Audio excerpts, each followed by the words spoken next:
Hello everybody, आज हम जिस टॉपिक के बारे में बात करने वाले हैं वो है ब्लड। जैसा कि हम सबों ने पढ़ा है कि फ्लूइड कनेक्टिव टिश्यू के दो टाइप्स होते हैं, ब्लड और लिम्फ। आज हम जिसके बारे में डिस्कस करने वाले हैं वो है ब्लड। ब्लड क्या होता है? हम सबों को पता है कि एक बॉडी के अंदर जब हम लोग देखते हैं, जब किसी को लग जाती है, कोई इंजरी होती है, हम देखते हैं कि जब खून आता है वो थोड़ा वाटरी सब्सटेंस होता है, थोड़ा रेड कलर का कुछ चीज होता है, पानी जैसा। तो एक ब्लड जो होता है, एक एवरेज ह्यूमन बॉडी के अंदर ब्लड प्रेजेंट होना चाहिए, जिसकी कंपोजिशन जो प्रेजेंट होना चाहिए 5 to 5.5 लीटर्स तक इसके अंदर प्रेजेंट होना चाहिए एक एवरेज ह्यूमन बॉडी के अंदर। अब जो ये ब्लड है ये पानी जैसा क्यों होता है, ये थोड़ा हमें एक्वस क्यों लगता है? क्योंकि इसके अंदर एक फ्लूइड टाइप स्ट्रक्चर प्रेजेंट होता है जिसका नाम है प्लाज्मा। ये प्लाज्मा जो है ये बहुत इंपॉर्टेंट रोल प्ले करता है इस ब्लड को वो वाटरी बनाने का, वो एक्वस बनाने का। प्लाज्मा खुद एक एक्वस सोल्यूशन है। एक्वस मतलब इसके अंदर पानी प्रेजेंट होता है और इसके अंदर मोस्टली पानी ही प्रेजेंट होता है, अबाउट 90 to 92%। उसके बाद इसके अंदर ऑर्गेनिक कंपाउंड्स प्रेजेंट होते हैं 7 to 8% और इनऑर्गेनिक सॉल्ट्स इसके अंदर प्रेजेंट होते हैं 1 to 2%।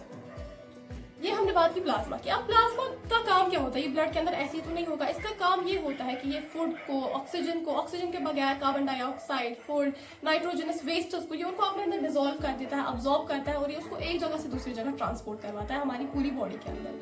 उसके बाद अगर हम बात करते हैं सेल्यूलर एलिमेंट, जो कि दूसरा चीज है जिससे हमारा ब्लड बनता है, जो हमारे ब्लड की कंपोजिशन है, इसके अंदर हम 3 चीजों के बारे में यूजुअली पढ़ते हैं और वो 3 चीजें हैं आरबीसीज, डब्ल्यूबीसीज और ब्लड प्लेटलेट्स। अब इन 3 चीजों के बारे में हम थोड़ा डिटेल से पढ़ने वाले हैं कि ये 3 चीजें होती क्या है। अगर हम सबसे पहले बात करें ब्लड प्लेटलेट्स की या आरबीसीज की, अगर हम सबसे पहले बात करें, आरबीसीज नाम से ही हमें पता चलता है कि जो आरबीसीज होते हैं ये रेड इन कलर होते हैं। इनको हम रेड ब्लड कार्पस्कल्स भी बोलते हैं और एरिथ्रोसाइट्स भी कहते हैं। ये बाइकॉन्केव होते हैं या डोनट शेप के होते हैं और ये बहुत छोटे होते हैं साइज में और इनके अंदर कोई भी न्यूक्लियस प्रेजेंट नहीं होता है, जिसकी वजह से ये बहुत ज्यादा मतलब इनका साइज कम होता है, सरफेस एरिया कम लेते हैं और इनके अंदर मतलब इसके अंदर हेमोग्लोबिन प्रेजेंट होता है। हेमोग्लोबिन एक रेस्पिरेटरी पिगमेंट है जो कि उसमें एक आयरन का पार्ट प्रेजेंट होता है हेमी और प्रोटीन का पार्ट प्रेजेंट होता है ग्लोबिन। ये क्या करता है? अपने अंदर ऑक्सीजन, जितना भी ऑक्सीजन हमारी बॉडी को जरूरत होता है वो ब्लड के थ्रू ही हमें पड़ा वो ट्रांसपोर्ट होता है। लेकिन ब्लड के थ्रू किस चीज की? ब्लड में ऐसी क्या चीज होती है जिसकी वजह से वो ट्रांसपोर्ट होता है एक जगह से दूसरी जगह? यही आरबीसीज इस ऑक्सीजन को अपने अंदर पूरा अब्सॉर्ब कर देते हैं और जहां पर भी इस ऑक्सीजन की जरूरत होती है, चाहे वो छोटी कैविटी हो, कैपिलरी हो, उसको ये वहां तक पहुंचाते हैं, क्योंकि इसके अंदर जो हेमोग्लोबिन प्रेजेंट होता है वो मेन रोल प्ले करता है इस ऑक्सीजन को अब्सॉर्ब करने का और इसको एक जगह से दूसरी जगह पहुंचाने का। ये बनते हैं बोन मैरो में और इनकी एज यूजुअली 120 डेज की होती है। मतलब ये 120 डेज के लिए जिंदा रहते हैं, उसके बाद ये खराब हो जाते हैं, बोन आउट हो जाते हैं, खत्म हो जाते हैं और फिर नए आरबीसीज बनते हैं। उसके बाद हम बात करते हैं डब्ल्यूबीसीज, एरिथ्रोल्यूकोसाइट्स या व्हाइट ब्लड कार्पस्कल्स की। जो ये डब्ल्यूबीसीज होती है इसका हमें नाम से ही पता चलता है व्हाइट ब्लड सेल्स, मतलब ये व्हाइट इन कलर होते हैं और ये अमीबाइड होते हैं। अमीबाइड मतलब इनकी कोई पर्टिकुलर शेप नहीं होती, जैसे हमने आरबीसी से पढ़ा डोनट शेप या वॉइड कनकेव शेप होती है, लेकिन इसमें कोई भी पर्टिकुलर शेप नहीं होती है, अमीबाइड होते हैं। इसकी बहुत इरेगुलर शेप होती है, ये इरेगुलर तरीके से वॉक करते हैं और ये अपना खाना भी कंज्यूम करते हैं by the process of phagocytosis. जैसे हमारा अमीबा खाता है, ये भी बिल्कुल वैसे ही खाना अपना कंज्यूम करते हैं। और इनका काम क्या होता है? ये हमें बचाते हैं हर किस्म के पैथोजन से, जर्म से, इन्फेक्शन से, डिजीजेस से।